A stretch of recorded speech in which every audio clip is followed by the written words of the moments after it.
Guys, this is the third session on the topic. Get difficult to upload videos on YouTube from Pakistan. So we are on the channel screen of the Maestro terminal.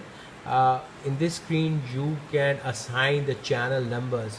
I think that my opinion and my advice is do not mess it up, because the software itself takes what it thinks is appropriate for your for the flybarless system.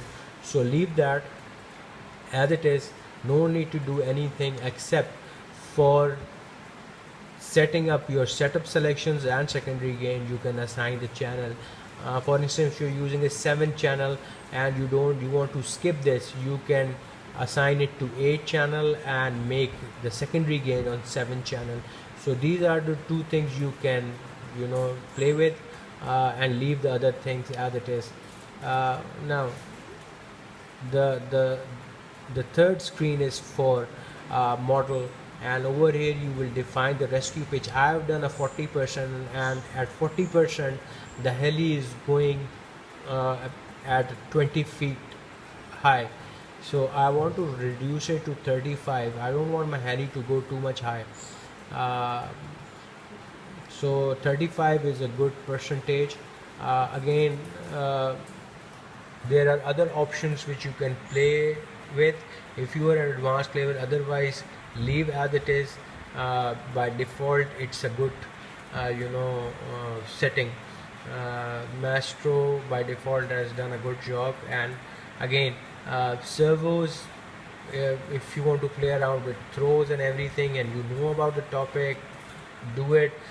So you can micromanage the things.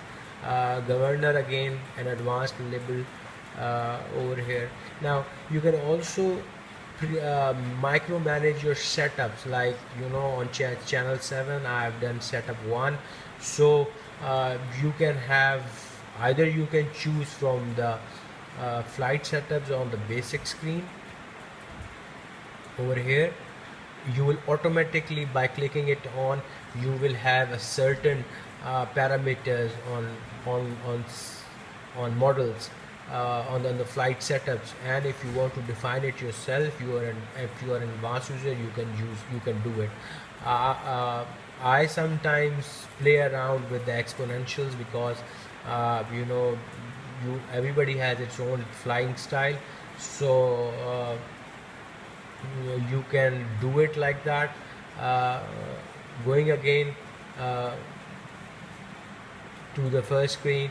uh, this was pretty much the 5 screens you will have to micromanage. Actually, this part, the advanced level, is to micromanage the flying, and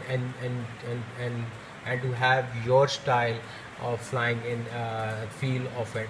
So the important thing is the basic screen, where you need to set it up, set your flybarless system. Do watch out for the rescue mode and for the drop box, in case if it's not, and do a bench test. Whenever you use a bailout, do a bench test and check if the source plate is tilting or moving upward. Mine was tilting on the right, and that could be dangerous if you don't know how to handle your heli, if you're not an experienced pilot. Otherwise, it will crash. Many of the users, many of the guys in the hobby has crashed their heli just because their secondary gain was set on too high, and the source was tilting to right. So guys, before going on the field, do a bench test and see if the source is moving in any other direction except for going upward straight. See, it's going upward straight, and I'm very confident that my source, although I've also tried it on the field, and I'm happy with the experience of using the flybarless system. So guys, this is pretty much on how to set up your Neuron flybarless system. My view on flybarless system, on Neuron flybarless system, is that it's one of its kind. Do use it. Its rescue mode is very easy to set up. You should know how to